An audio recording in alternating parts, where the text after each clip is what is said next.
اس وقت بھی چودھری پرویز لائی وہ بڑا ہر فورم پہ یہ بات بھی یہ وہ کرتے ہیں خود بھی. اور حمزہ شہباز جب پاکستان میں تھا باقی سارے لوگ باہر چلے گئے تھے تو حمزہ کا آلموسٹ پورا ٹینیور انہوں نے پروڈکشن آرڈرز پہ گزار دیا. اس کو روزانہ اسمبلی میں بلوا لیتے تھے اور اس کو جیل کے اندر میکسیمم ریلیف دیا گیا تھا.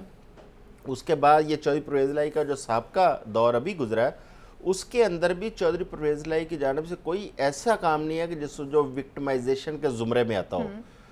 اچھا اس کو اگر ہم ان ساری چیزوں کو برابری کی سطح پہ لے کے جاتے ہیں تو یہ برابر ہو نہیں سکتی. آپ دیکھیں کہ اگر پی ٹی آئی کے دور کے اندر مسلم لیگ نون یا پیپلز پارٹی یا دیگر پولیٹیکل جو مخالفین ہیں ان کے خلاف ایسے مقدمات وہ سامنے آ جاتے ہیں. یہ تو ان کی آپس کی لڑائیاں جو ابھی تک چل رہی ہیں. مقدمات کی بات ایک الگ ہے لیکن ہم نے دیکھا جیسا کا بیانیہ اپنایا گیا کہ جب چیئرمین تحریک انصاف باہر جاتے ہیں وہاں جا کر باقاعدہ جس طرح سے انہوں نے اپنی باڈی لینگویج رکھی, اپنے کچھ فیس جسچر بھی شو کیے کہ میں اے سی نہ اتار لیا, ان کو سخت ٹائم نہ دیا, اس طرح کی باتیں تو وہ کرتے رہے ہیں نا. پھر بلاول بھٹو زرداری کو لے کے جس طرح سے مخاطب کرتے رہے, یہ تمام چیزیں تو ان ریکٹ موجود ہیں. دیکھیں سیاست کے اندر اگر آپ تھوڑا سا پھر میں وہی ریفرنس دوں گا, آپ دیکھیں کہ میاں نواز شریف محترمہ بینظیر بھٹو کو کن الفاظ میں یاد کرتے رہے. آپ رانا ثناء اللہ صاحب رانا ثناء اللہ صاحب سلمان تاثیر مرحوم کی بیٹیوں کی تصاویر وہ باہر پھنکواتے رہے. آپ ان چیزوں میں جائیں گے تو یہ ایک بڑی لمبی اس قسم کی ہسٹری ہے.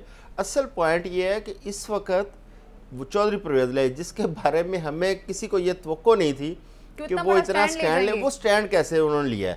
یہ اصل پوائنٹ ہے جو قابل ذکر ہے. میں سمجھتا ہوں کہ ایک بزرگ سیاستدان, پاکستان میں ویسے بھی سیاسی وزاداری اور رواداری ہونی چاہیے, اور ایک بزرگ سیاستدان اگر آپ مجھے 2 منٹ کا ٹائم دیں تو میں آپ کو بتاتا ہوں کہ انہوں نے سٹینڈ کیسے لیا ہے. جی پلیز آپ ایسے بھی بات کیجیے گا. میں مظہر بلال صاحب سے بھی جاننا چاہوں گی, آپ کی طرف بھی آؤں گی. بلال صاحب جیسے ہم بات کر رہے ہیں کہ ایک تو رواداری کو قائم کرنا چاہیے, ایک دوسرے کا اخلاقی اقدار کا بھی خیال رکھنا چاہیے, یہ تمام باتیں بھی ہیں, لیکن جیسے اعظم صاحب بھی بات کر رہے ہیں, میں نے بھی بات کی ہے, سرپرائزنگ بات اس وجہ ہے کہ چودھری پرویز الہی صاحب نے اتنا بڑا سٹینڈ لے کیسے لیا جو کہ ان سے توقع نہیں کی جا رہی تھی کہ وہ اتنی بڑی بات کو برداشت کر لیں گے. پھر انہوں نے خود بھی کہا اگر میں چاہوں تو پریس کانفرنس بھی کر سکتا ہوں. پریس کانفرنس ابھی تک نہیں کی ہے, لیکن کیا نوبت آ سکتی ہے؟